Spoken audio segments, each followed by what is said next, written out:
Pinatikos ng ilang mambabatas ang ginawang pananatili ng magdamag ni Vice President Sara Duterte sa Kamara para samahan ang kanyang Chief of Staff na si Attorney Zuleika Lopez.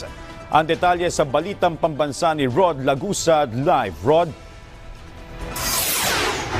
Joshua, sa kasalukuyan ay nananatili pa rin sa Kamara si Vice President Sara Duterte. Kasunod pa rin to ng kanyang pagbisita sa Kamara sa kanyang Chief of Staff na si Attorney Zuleika Lopez na nakadetain ngayon sa kamababang kapulungan.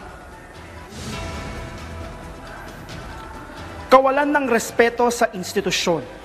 Ito ang binigyang diin ni House Committee on Good Government and Public Accountability Chairperson Representative Joel Chua sa ginawang pananatili ni Vice President Sara Duterte sa Kamara kahit tapos na ang visiting hours.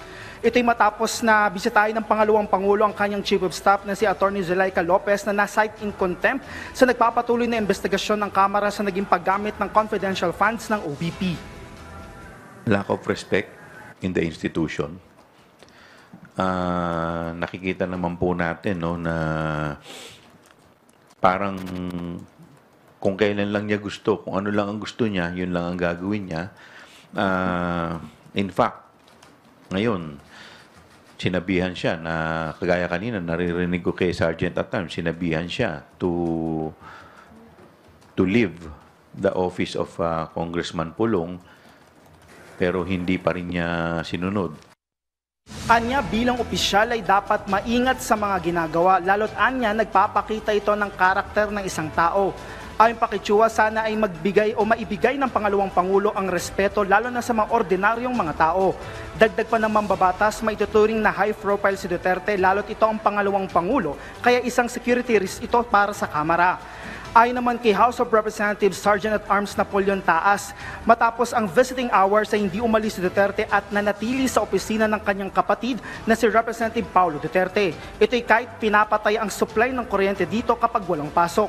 Ngunit sa kabila nito ay nanatili pa rin ang pangalawang Pangulo ng magdamag.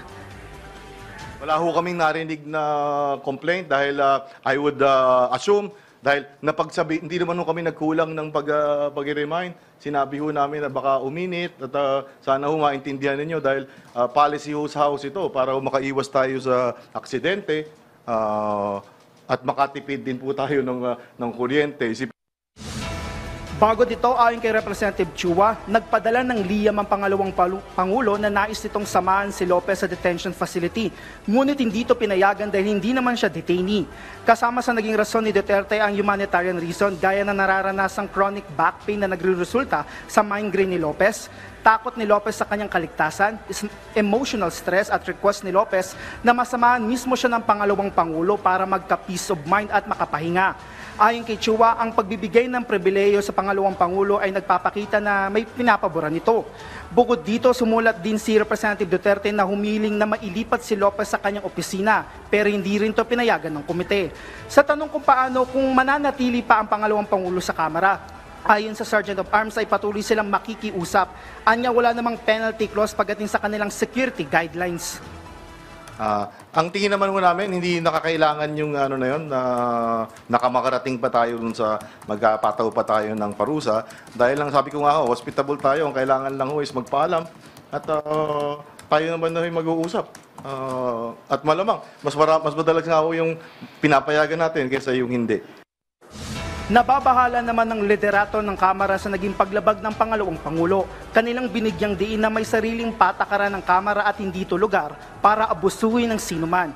Samantala, sa bahagi naman ni Representative Chua ay hindi pamumulitika ang kanilang ginagawang pagdinig. Ito po ginagawa namin, trabaho lang po namin to eh. At meron pong ni-refer po sa ating committee. Ito po inaksyonan po natin. At ang pinag-uusapan po natin dito ay pera po ng bayan. So wala naman po kung nakikita dito na politika. Ang nakikita ko po dito ay may pera pong nawawala, may mga questionable po na transaksyon. Joshua, sa darating na Lunes, ang kasunod na pagdinig ng komite kaugnay pa rin ang paggamit ng OVP sa kanilang confidential fund. At sa Lunes rin magtatagal ang una ng ipinataw na detention para sa kanyang Chief of Staff ni si Attorney Zuleika Lopez. Joshua?